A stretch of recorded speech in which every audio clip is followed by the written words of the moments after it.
السلام علیکم، آپ دیکھ رہے ہیں مبشر لقمان یوٹیوب چینل. میرا نام مبشر لقمان ہے اور آج میری اسپیشل ریکویسٹ پہ اسلام آباد سے ہم نے زحمت دی ہے یہاں پہ آنے کے لیے لاہور کیپٹن قاسم قادر کو. یہ اسپوکس پرسن ہے پیلپا کے پاکستان ایئر لائن پائلٹ ایسوسی ایشن، اور کافی ہم لوگوں نے اعتراضات تو کیے ہی کیے ہیں ان پہ. آج ان کی باری ہے کہ وہ جواب دیں کچھ چیزوں کا اور وہ ایکسپلین کریں. Thank you very much for coming and thank you very much for joining us. پہلے تو مجھے یہ بتائیے گا کہ یہ جو 262 پائلٹس کی لسٹ آئی اور جو سارے کہتے ہیں فیک لائسنس، تو مجھے ہمیشہ یہ پرابلم ہوتی ہے سوچنے میں کہ لائسنس تو نہیں فیک ہوتا، کسی کی ایبلٹی صحیح یا غلط ہو سکتی ہے. بالکل. اور دوسری بات یہ ہے کہ یہ 262 کی لسٹ دیکھ کے مجھے سمجھ آتی ہے کہ یہ غلط ہے. تو واٹ از ہیپنڈ ناؤ؟ اچھا، السلام علیکم. ایک تو یہ ہے کہ فیک، جیسا کہ آپ نے کہا، فیک کہنا میرے خیال میں ان پڑھ بات ہے. فیک، پہلی بات تو یہ ہے کہ یہ سب کچھ امتحانوں کے حوالے سے ہے. اس کا آپ کی فلائنگ سکل سے میں کوئی نے اگر تعلق ڈگری لی ہوئی ہے میٹرک کی تو میری ڈگری فیک نہیں ہے، اس کا طریقہ کار غلط ہو سکتا ہے. میں آپ کو ایک اور اگزامپل دیتا ہوں. آپ لیٹ سپوز ایک ہارٹ سرجن ہے جو 20 سال سے سرجریز کر رہا ہے ہارٹ پہ، اور اس کے 20 سال کے بعد اس کے بارے میں یہ کہا جائے کہ تمہاری MBBS جو تھی اس میں تم نے امتحان میں شاید کوئی چیٹنگ کی ہے، تو اس کا یہ تو نہیں مطلب کہ آپ اس کو سرجری کرنا ہی بھول گئی.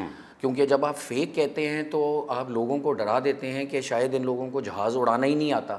اب ظاہر ہے جس طرح اس ڈاکٹر کو سرجری کرنی آتی ہے 20 سال سے، ان کو بھی جہاز اڑانا آتا ہے، بیکاز یہ صرف امتحان کے حوالے سے ہے. اس کے بعد جو فردر ٹریننگ جہاز اڑانے کی ہوتی ہے وہ تو بہت ڈیٹیلڈ ہوتی ہے. اس کے بغیر تو آپ جہاز اڑا ہی نہیں سکتے. آپ کسی چھابڑی والے سے لائسنس لے کے تو وہ تو ایک آپ کے منسٹر صاحب نے بونگی ماری ہے اب اس سے کیا کر سکتے ہیں. میں یہ اب جس طرح یہ اب مجھے 262 کی لسٹ کا بتائیں کہ وہ کیسے آ گئی، جس میں کوئی لوگ مر چکے ہیں، کوئی لوگ ایویشن میں ہیں ہی نہیں، کوئی لوگ پاکستان میں نہیں ہیں، کوئی لوگ 10 سال پہلے ریٹائر ہو چکے. تو یہ کس قسم کی انویسٹیگیشن ہے؟ یہ جناب یہ ایک لسٹ بنائی گئی تھی بائی بورڈ آف انکوائری. اچھا. BOI تھا، اور وہ ایویشن ڈویژن کے کہنے پہ بنایا کہ جی کچھ لوگوں کے ڈوبیس امتحانوں کے بارے میں تھا جو سول ایویشن نے ہی کہا تھا، اور وہ اپنا کام کر رہے تھے 1982 سے. اور اس کے بعد 2013 میں یہ ایویشن ڈویژن بنی. اس سے پہلے منسٹری آف ڈیفینس کے انڈر آتا تھا سول ایویشن، اور کام ٹھیک ہو رہا تھا. جس پہ شک ہوتا تھا اس کو وہ شو کاز دیتے تھے پراپر فارمیٹ سے. پھر کسی کو خیال آیا کہ نہیں، ہم نے اس کو فردر انویسٹیگیٹ کرنا ہے. So they made a board of inquiry on the 22 February 2019، اور ایویشن ڈویژن کے کہنے پہ یہ بنی. اور اس کے اندر جو 5 لوگ تھے وہ ان کا فلائنگ سے یا کمرشل فلائنگ سے بالکل تعلق نہیں تھا. 2 شپنگ کے تھے، ایک CEO شپنگ. اگر آپ کا منسٹر بسوں کا ہے تو شپنگ والے انکوائری کر سکتے ہیں. اب آپ بہتر سمجھتے ہیں. ایک IT کے صاحب تھے جو شاید کچھ اس چیز سے ان کی ہو، کیونکہ یہ سارے کمپیوٹر بیسڈ ایگزامس تھے. اور 5ویں بھی جو ہیں وہ ان کا بھی کوئی کمرشل سائڈ سے کوئی ایکسپیرینس نہیں تھا. اب ان لوگوں نے یہ BOI کی لسٹ بنائی، یہ جو لہرائی گئی اسمبلی میں بھی، یہ بورڈ آف انکوائری کی لسٹ ہے. یہ سول ایویشن کی لائسنسنگ اس لسٹ کو تو ویسے ہی نہیں مانتی، کیونکہ یہ لسٹ بنی تھی 2019 میں.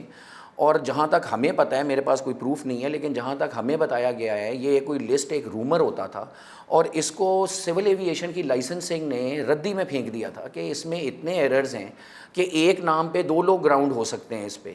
کیونکہ سول ایویشن کا ایک ریفرنس نمبر ہوتا ہے، اور ایئر لائن کا جس طرح اس میں تو کئی لوگوں کا ریفرنس نمبر بھی غلط لکھا ہوا ہے. ریفرنس نمبر اور اس کا P نمبر جو ہمارا PIA کا نمبر ہوتا ہے، ان کے اندر آپس میں ڈسپیرٹی ہے. تو ایک نام پہ 2 لوگ گراؤنڈ ہوئے ہیں. آپ کین یو بلیو دیٹ؟ مطلب 2 people grounded on one name because ایک کا ریفرنس نمبر کسی کا ہے اور اسی کے ساتھ جو P نمبر ہے وہ کسی اور آدمی کا، اور نام ایک ہے. یہ بتائیں، میں لوگوں کو کتنے سال سے کہہ رہا ہوں کہ سول ایویشن میں نالائق اور کامچور لوگ بیٹھے ہوئے ہیں. نہیں ہیں، بٹ دیر آر، وہ تو میرے خیال میں ہر جگہ ہی ہیں. لیکن یہ لسٹ تو بنائی ہے بورڈ آف انکوائری نے، اور ان میں سے صرف ایک صاحب سول ایویشن میں تھے جو 5واں نام تھا. تو انہوں نے تو بہت برا میس اپ کیا ہے. Now everybody realises that. But اس سے جو ہمارے ملک کو، ہماری ایویشن کو جو نقصان ہو گیا ہے، اس کا کون ذمہ دار ہے؟ میرا تو سب سے بڑی چیز یہ ہے کہ پہلے تو اس مسئلے کو حل کریں، پھر we go back and see why this happened. But جو ابھی ہمارے ایکس چیکر کو نقصان پہنچ رہا ہے ہمارے ملک کے because of this fake list as now we call it, it's not a fake pilot list, it's a fake list, ٹھیک ہے. تو اس کی وجہ سے اس آپ میں تو we are on the same page by the way جی تو کہ یہ فیک لسٹ ہے، اس پہ تو ہم ایک پیج پہ ہیں. بالکل I think we should all be on the same page because if it's now I think open and shut case کہ یہ لسٹ فیک ہے، جس کی وجہ سے آپ کے لاسٹ نیل ان دا کافن آسا کا مینٹیننس کے تو ایشوز چل رہے تھے، but last Nile in the coffin تھا یہ لسٹ آپ نے لہرا دی. اور ایسا کہ اتنا آسان نہیں ہے اس کا، وہ سب سے دے آر دا بہت مشکل موسٹ کام. Strategy about safety. اور وہ ایسے بین نہیں کرتے، جب وہ بین کرتے ہیں نا تو بڑا سوچ کے کرتے ہیں. نیپال ایئر لائن 10 سال سے ہو چکی ہوئی ہے، اور جب وہ کھولیں گے تو وہ بڑا سوچ سمجھ کے واپس آپ کا بین ہٹائیں گے. ایکاؤ might be easier to handle and so will F A. Even more difficult. اور ان کی آپ کی دسمبر میں آ رہی ہے انسپیکشن. بٹ سر مبشر صاحب آپ یہ دیکھیں نا کہ کرنا کیا ہے. مائنڈ سیٹ سے نا. ہاں لیکن اس کا مطلب ہے کہ آپ کی سول ایویشن اپنا کام نہیں صحیح کر رہی. آپ دیکھ لیں اگر سول ایویشن بھی نہیں کر رہی ان سم تھنگس، بٹ میرے خیال میں امتحانوں کے لحاظ سے وہ صحیح کر رہی تھی، کیونکہ وہ امتحانوں کے لحاظ سے انہوں نے پراپر شو کاز بھیجے تھے. پھر وہ اس انڈیویجول کا اور سول ایویشن کا مجھے تو ان امتحانوں کے اوپر کوشچن مارک ہے. ہمیں بھی بہت تھا، میں نے بھی وہ امتحان میں تو ان کو صحیح مان ہی نہیں رہا. وہ طریقہ کار نہیں. آپ لنڈن میں جا کے دیں، آپ امریکہ میں جا کے دیں، ڈفرینٹ امتحان ہے. یہاں پہ کیوں ڈفرینٹ ہے؟ یہ تو ہمیں بیسیکلی وہ چاہتے تھے کہ سارے فیل ہو جائیں اور اپنے ان کے بندے جو ہیں وہ پاس ہو جائیں. بات آپ نے بالکل صحیح کی ہے. 2010 کے بعد یہ مسئلہ شروع ہوا جب اسی اے ٹی پی ایل یا سی پی ایل اس لائسنس کے حوالے سے جو امتحان دینا پڑتا تھا وہ 2 ایگزامس پہ تھا. 1 مہینے کی پڑھائی ہوتی تھی بیکاز یہ ریٹن ہے آپ کا، اس کی فلائنگ اسکل سے جیسا کہ میں نے پہلے کہا کوئی تعلق نہیں ہے. تو ریٹن ایگزام ہوتا تھا، ایف اے کا ایگزام ہوتا تھا، 2 ایگزامز ہوتے تھے، بڑی ایزیلی آپ کر لیتے تھے. اس کے بعد 2010 کے بعد انہوں نے اس کو 8 امتحان اور پتہ نہیں شروع میں شاید 25,000 کا کویسچن بینک تھا یا 30,000 کا، اور اب 17,000 کا ہو گیا ہوا ہے. اور اس میں سے آپ نے بیسکلی رٹے مار مار کے امتحان دینا ہوتا تھا، اور اس میں جو غلط مارک ہوئے تھے وہ آپ نے غلط مارک کرنے ہوتے تھے ورنہ آپ کے امتحان میں نمبر کم آ جائے. کتنی سائنٹیفک بات ہے. بہت سائنٹیفک بات ہے نا. میں نے خود غلط رٹے مار کے جواب یاد کیے بیکاز وہ ارریلیونٹ جواب تھے لیکن یاد کرنے تھے امتحان میں نمبر جو لینے. اچھا جی، میں نے اے ٹی آر کا کریش پہلے پریڈکٹ کیا تھا جی، تو ٹیلی ویژن پہ کیا تھا اور 1 سے زیادہ دفعہ کیا تھا اور وہی کریش ہوا جی، جس کا میں نے کال سائن دیا تھا. اور جو میں نے ریزنز بتائے تھے 2 سال کے بعد انکوائری رپورٹ پہ بھی وہی ریزنز آئے. وائی واز اٹ کہ سول ایویشن کے اندر یا پی آئی اے کے اس وقت کی مینجمنٹ کے اندر کسی کو 302 کا پرچہ نہیں کاٹا گیا؟ سر یہ تو اب I am not an expert on investigation. آپ میرے خیال میں کٹنا چاہیے، لیکن اس کے بارے میں تو زیادہ کوئی مشورہ بھی نہیں دے سکتا کیونکہ میری یہ فیل کر رہے ہیں نا کہ غلط کہہ رہے ہیں. نہیں میں آپ کو بالکل ڈینائی نہیں کر رہا. میں وہ بھی نہیں کر رہے. نہیں دیکھیں، اور آپ مجھے یہ بتائیں کہ یہ اسی سے ایک اور بات نکل آتی ہے کہ آپ نے کریش ہوا 22 مئی کو اور 22 جون کو آپ نے ایک لسٹ لہرا دی، یعنی کہ 1 مہینے میں، اور اس میں عجیب چیزوں کا ذکر ہوا. نہیں تو آپ مجھے بتائیں کہ جو کریش ہو گیا میں سجاد گل والے کریش کی بات کر رہا ہوں. اب اس پہ انکوائری ہو رہی ہے، لیکن انکوائری ختم ہونے سے پہلے، اس کی رپورٹ آنے سے پہلے سول ایویشن نے اپنی رپورٹ دے دی تو انکوائری تو زیرو ہو گئی. بالکل زیرو ہوگی بیکاز آپ کی انٹرنل یہ جو ہوتا ہے، یہ ایکاؤ کے اینکس 13 میں لکھا ہوا ہے کہ یہ جو 30 دن میں ہوتی ہے رپورٹ، یہ ایک بڑی انٹرنل رپورٹ ہوتی ہے، اس کو آپ پبلک نہیں کرتے. فائنل رپورٹ جو ہے وہ پبلک ہوتی ہے، اور اس میں یہ جو سی وی آر کا ذکر ہوا، کاکپٹ وائس ریکارڈر، جس میں کہا کہ جی کرونا کی باتیں ہو رہی تھیں.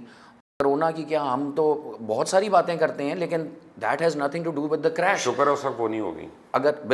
اگر آپ بھوجا ایئر کا کریش ہوا تھا، اس کی جب فائنل رپورٹ آئی تھی تو یہ سی وی آر کا ذکر فائنل رپورٹ میں ٹرانسکرپٹ فارم میں تھا، only the relevant things related to flying, not یہ کہ اگر لیٹ سپوز میں اور آپ ایک جہاز میں جا رہے ہیں، میں آپ سے باتیں کر رہا ہوں 100 باتیں، لیکن اگر خدا نہ خواستہ ہمیں کچھ ہو جاتا ہے تو ہماری جو ریلیونٹ ٹو فلائنگ باتیں ہوں گی کہ ویدر کیا تھا، should we make an approach from here, یہ باتیں ٹرانسکرپٹ فارم میں آئیں گی. یہ باتیں نہیں آئیں گی کہ اچھا تو آپ نے کھانا کدھر کھایا، ہم یہ باتیں بھی کرتے ہیں، یا کل کا کھانا بہت اچھا تھا، یہ باتیں بھی جہاز میں ہوتی ہیں.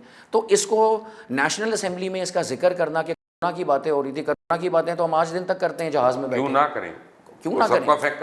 گھر میں ہمیں پریشانی ہے کہ کہیں گھر میں کسی کو نہ ہو جائے تو ہم تو کریں گے کرونا کی باتیں، لیکن یہ ارریلیونٹ چیزیں ہیں. لیکن آپ لوگوں پہ یہ الزام ہے، اب میں ریگولیٹر سے ہٹ کے ذرا ایئر لائن پہ آ رہا ہوں آپ جی، کہ آپ لوگ پچھلے آج سے نہیں بہت سالوں سے ایم ای ایل پہ فلائی کر رہے ہیں, اور یہ کرمنل بات ہے. جب آپ ایم ای ایل پہ اگر آپ اپنے بیس پہ لے کے جاتے ہیں تو وہ تو سمجھ آتی لیگلی اجازت ہے, لیکن جب آپ بیس آؤٹ جاتے ہیں دوبارہ آپ پیسنجرز کو لے کے, that is a criminal act.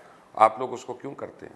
پر یہ تو آپ ان سے پوچھیں. یہ تو دیکھیں سب سے زیادہ اسٹریس, آپ you are a pilot, who has the most stress? سب سے زیادہ اسٹریس اسی کو ہوتا ہے جو اس جہاز کو اڑا رہے جس کے اوپر لیکن میں ذمہ تو داری. اپنا جہاز ایم ای ایل پہ کبھی نہ اڑاؤں. لیکن میرے یہ اس میں نہیں آتا کہ میں اس کو نہ کر سکوں. میرے تو جہاز کا ایک فیول پمپ اگر کو مسنگ کر رہا ہوتا میں اس کو تب نہیں اڑاتا. ایم ای ایل تو بڑی دور کی بات ہے. نہیں دیکھیں, ایم ای ایل کا مطلب ہے منیمم اکوپمنٹ لسٹ, جیسا کہ آپ کو پتہ ہے. اب that is within the safe limits, but it is close to the limits. You are still safe. نہیں, بٹ لیگلی آپ اس کو اپنے بیس سے باہر نہیں لے کے جا سکتے. نہیں, یہ پاکستان میں نہیں, لیگلی نہیں جا سکتے. اچھا ایمریٹس وغیرہ میں کسی بھی انٹرنیشنل لا میں آپ نہیں لے کے جا سکتے. میں سے اس پہ آپ شرط لگا لیں. چلیں, یہ ہم تو لے جانا پڑتا ہے, میں اس طرح کہہ دوں گا. بات یہ ہے کہ اگر آپ کر رہے ہیں تو پھر آپ کرمنل ایکٹ کر رہے ہیں. اگر آپ وہ میرے پہ الزام لگانا چاہتے ہیں تو پھر لگائے, لیکن میں نہیں لے کے جاتا. میں یہ الزام نہیں لگا رہا, میں یہ کہہ رہا ہوں کہ ایک لمحے کے لیے, حالانکہ میں تو اس کو بھی ریگولیٹر کی ذمہ داری سمجھتا ہوں, لیکن ایک لمحے کے لیے میں یہ کہہ رہا ہوں کہ مجھے یہ پتا ہے کہ ایئر بس آپ کا جو ہے اس کے اوپر انجینئرنگ کا جو کام ہو رہا ہے, بہت زیادہ کام کانٹریکٹ امپلائیز کر رہے ہیں جو 15,000 روپے مہینے تنخواہیں لے رہے ہیں. They are not qualified and rated to be engineers on that flight. یہ غلط بات نہیں ہو رہی؟ بالکل غلط. میں تو آپ سے ایکچولی مبشر صاحب, everything that you are saying I agree with. I am just saying کہ اس کا کیا جائے, یہ آپ بتائیے اس کا کیا کرنا چاہیے. جب تک آپ گورے کے آئی ایس آ سے آپ اپنے ریگولیٹر کی جگہ پہ نہیں بٹھاتے اور ان کو نہیں ریگولیٹ کرنے دیتے, کیونکہ یہ تو اقرا پروری اور سفارشوں میں لگے رہتے ہیں. صحیح آپ دیکھیں, آپ کے ڈی ایف ایس تھے اور انہوں نے اپنی بیگم کو اور سالی کو کس طرح سے کپتان بنوا دیا, ان کے چیکس کیسے کر دیے تھے, تو وہ بھی پیلپا کی نا. کون نہیں پیلپا. دیکھیں یہ تو اس طرح تو دیکھیں, میں دوبارہ یہ بات کروں گا کہ انسٹیٹیوشن جو ہوتی ہے, انسٹیٹیوشن کا کوئی قصور نہیں. میں نے تھوڑا سا آپ پہ اسکور کرنا تھا, کر دیا میں نے, لیکن یہ ہے کہ آپ کو پتہ ہے میں کس کی بات کر رہا ہوں. نہیں مجھے پتہ ہے, لیکن میں ویسے مریم اور ارم کی بات کر رہا ہوں. ٹھیک ہے, لیکن وہ دیکھیں, چلیں آ جائیں ایک ان میں سے آ جائیں. 14 کیسز مریم اور ارم کیا دونوں بہنیں جو تھیں, جی, اب 14 کیسز ہیں اس ایک بچی کے ہاٹ اینڈ ہائی ہونے کے. کس کے؟ یہ گلگت والی کے. اچھا, مریم 14 کیسز آئے, if I am not wrong, over a period of time. اب وہ کیسے فلائی کر رہی ہے؟ نہیں, اب تو وہ 1 سال سے گراؤنڈیڈ ہے. نہیں, وہ تو اس کو آپشن یہ دیا تھا کہ فرسٹ رائٹ سیٹ پہ بٹھا دے. نہیں وہ اب یہ کوئی بات ہے؟ نہیں وہ یہ کیسی آپشن تھی؟ ایکچولی دیکھیں مرشد صاحب, میں اس کے بارے میں یہی کہوں گا کہ مسٹیک تو آئی ایم ناٹ سیئنگ کہ مسٹیک نہیں ہوتی, مسٹیکس ہم سب سے ہوتی ہیں. نہیں, میں کہہ رہا ہوں ریپیٹ جو ہو رہی ہے مسٹیک, ریپیٹ نہیں ہونی چاہیے تھی. اور اس میں آپ کو ایک بات بتاتا ہوں کہ اس کے اندر ہماری مانیٹرنگ ہوتی ہے, بٹ وہ زیادہ سیریسلی نہیں لی جاتی جو کہ لینی چاہیے, اور اس کو F D M flight data monitoring ہوتی ہے.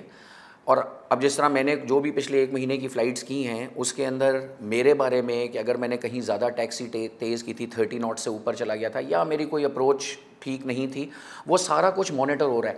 اب if they find a trend کہ میری یہ ٹینڈنسی بن گئی ہے یا میں اوور کانفیڈنٹ ہونے لگ گیا ہوں, تو مجھے ایک کال آئے گی ایف ڈی ایم سے, جو کہ آنی چاہیے کہ دیکھیں ہم آپ کا یہ ٹرینڈ دیکھ رہے ہیں, please check your self, otherwise so I will check my self. But جب آپ مجھے چیک ہی نہیں کر رہے اور میں اپنی کمپلیسنسی میں اور اوور کانفیڈنس میں چیزیں کرنے لگ جاؤں, جو کہ میں بھی کر سکتا ہوں, اور مجھے کوئی چیک نہیں کر رہا, تو then we are headed for a problem, an incident اور این ایکسیڈنٹ. تو یہ مل کے یہ کام ہونا ہوتا ہے, کیونکہ آپ کو پتہ ہے with experience comes complacency. The biggest killer in all airline crashes is generally complacency. یہ جو آپ پائلٹ ایرر کہتے ہیں, ٹینریف آئلینڈز کا تھا, 2 جمبوز, who were those 2 captains, the most celebrated decorated captains, وہ TWA کا بھی اور اس کا پین ایم کا بھی, پین ایم کا اور KLM کا. KLM کا جو تھا ہیڈ آف انویسٹیگیشن تھا, دیکھیں نا, اور وہ کہتا تھا nothing can go wrong with me, but the biggest aviation disaster, 583 people dead. غلطی ہوئی, ہیومنز, اللہ تعالیٰ نے انسان کو, غلطی تو انسان کرتا ہے. اوکے, بٹ پرابلم یہ ہے کہ یہاں پہ آپ کے درجنوں کریشز ہو چکی ہیں, لیکن اس ریگولیٹر کو تو آج تک سوال ہی نہیں کیا گیا. کیونکہ یہ انکوائری یا ریگولیٹر خود کرنا شروع ہو جاتا ہے. سر جی کریشز تو دیکھیں اب پھر یہ بات وہیں آ جاتی ہے, درجنوں سے بھی, درجنوں تو نہیں لیکن تقریباً 2 درجن سے تھوڑا کم ہوئے ہیں جو ہماری ہسٹری میں ہوئے ہیں پی آئی اے کی, and they shouldn't have happened. But میں سر پی آئی اے کی بات تو نہیں کر رہا, مطلب نہیں, آپ ہمارے میں پاکستان ایویشن کی بات کر رہا ہوں. اب یہ ذرا وہ 100 سے زیادہ ہے, ٹرکی معاملہ ہو جاتا ہے, تو پھر 100 سے زیادہ ہے. پھر وہ دوسری سائڈ سے پتہ چل جاتا ہے نا کہ we are doing something wrong. اس کا مطلب ہے وہ ایئر لائن کے تو نہیں ہے سارے جہاز, نہیں, وہ بالکل ایئر لائن تو وہ ایئر لائن کے نہیں ہے, تو اس کا مطلب ہے کہ somebody else is at fault. Of course it's تو یہ کیوں نہیں بتاتے آپ لوگ اپنا منسٹر کو اپنے؟ یہ تو آپ بتا سکتے ہیں, ہم تو منسٹر تک پہنچ ہی نہیں سکتے. I am giving you 2 minutes. آپ کیمرے پہ دیکھ کے جو بات کریں گے, میں آپ کو یہ پرومس کر سکتا ہوں کہ آپ کی کلپ میں ڈائریکٹ, اور میں لوگوں کے آگے کمٹ کر رہا ہوں, میں prime minister Islamic Republic of Pakistan Imran Khan کو بھیجوں گا واٹ ایور یو سے. اچھا, آئی تھنک کہ maintenance issues should be handled properly. There should be no cost cutting in maintenance and training of crew and maintenance. These are the only 2 things جس کے اندر وی cannot afford cost cutting. Other things we can afford cost cutting کہ جی آپ کا کھانا اپ to the mark نہیں ہے, آپ کا entertainment system up to the mark نہیں ہے, وہ سیکنڈری ہے, وہ بھی ہونا چاہیے. مگر یہ 2 چیزوں کے اوپر ہم کاسٹ کٹنگ نہیں افورڈ کر سکتے, کوئی ایئر لائن نہیں افورڈ کر سکتی. So we need to address this, and I think کہ اس کے علاوہ ہمارے پاس آپشن نہیں ہے. اس وقت جو سب سے بڑا مسئلہ یہ ہے کہ ہمارے پہ ایاسا کا بین لگا ہوا ہے, ہمارے پہ ایکاؤ کا بین لگا ہوا ہے, اور ہمارے پہ ایف اے اے کا بین لگا ہوا ہے. ان تینوں بینس کو ہٹانے کے لیے we have to do something about it, and it should be written to these 3 regulators that this list was a fake list, جس کی وجہ سے یہ بین لگے ہیں. مینٹیننس کی وجہ سے بھی لگے, اور لاسٹ نیل ان دا کافن یہ لسٹ تھی. اس کو کرنے کے لیے, بہتری کی طرف جانے کے لیے, we have to accept that this list was a fake list instead of trying to prove that some of it was correct and some of it was wrong. That is not the way it's done. Regulator proper regulator کو کام کرنے دینا چاہیے, اور regulator اپنا کام پوری طرح کرے according to the due process of law. Regulator کو کام آتا ہی نہیں آپ کے, پھر آپ باہر سے کسی کو بلوائیں, ایاسا سے بلوائیں, کسی سے کہیں سے بلوائیں. جو پیپل, آپ کے تو بیماریوں کی جڑ ہی آپ کا ریگولیٹر ہے. regulator and people who interfere in the regulator like the BOI. I'm sorry to say, BOI تو انہوں نے بنوا دی تھی نا, ایویشن ڈویژن نے بنوائی تھی. BOI اگر ایویشن سے ہی نہیں ہے تو اس کی انکوائری کتنی کو امپورٹنٹ ہے. کس طرح کریں گے؟ اگر آپ شپنگ کے لوگوں کا, تو ہم شاید پھر بحری جہاز بنانا چاہتے ہیں ہوائی جہاز کو, میں یہی کہہ سکتا ہوں, اور تو میں کچھ نہیں کہہ سکتا. But anyway, captain Qasim, thank you very much for joining us. PALPA کے اسپوکس پرسن, آپ ان کی بات سن رہے تھے, اور آئی ہوپ کہ ہمارے ارباب اختیار جو ہیں وہ بھی ان کی بات سنیں. بٹ سب سے پہلے دی امپورٹنٹ تھنگ از کہ the minister of aviation should resign. He should resign because he has failed miserably. اور ساتھ ہی سیکٹری ایویشن کی بھی کلاس ہونی چاہیے, کیونکہ یہ جو بیوروکریسی ہے اور سول ایویشن کے اندر جو ایبسکانڈمنٹ پہ لوگ آئے ہوئے ہیں, انہوں نے آپس میں مل کے وہاں سول ایویشن سے کوئی بندہ ہی نہیں اوپر آنے دیتے. اور جب سول ایویشن اتھارٹی کا کوئی بندہ اوپر نہیں آ سکتا, اور اوپر سے آنے جانے والے کھیل کھیل رہے ہوتے ہیں اور کمائیاں کر رہے ہوتے ہیں, تو پھر یہی disasters they keep on happening again and again. کیا ہم اگلے ڈیزاسٹر کا ویٹ کریں گے کہ اس سے پہلے ایکٹ کریں گے؟ That's a question the government can answer. اللہ حافظ.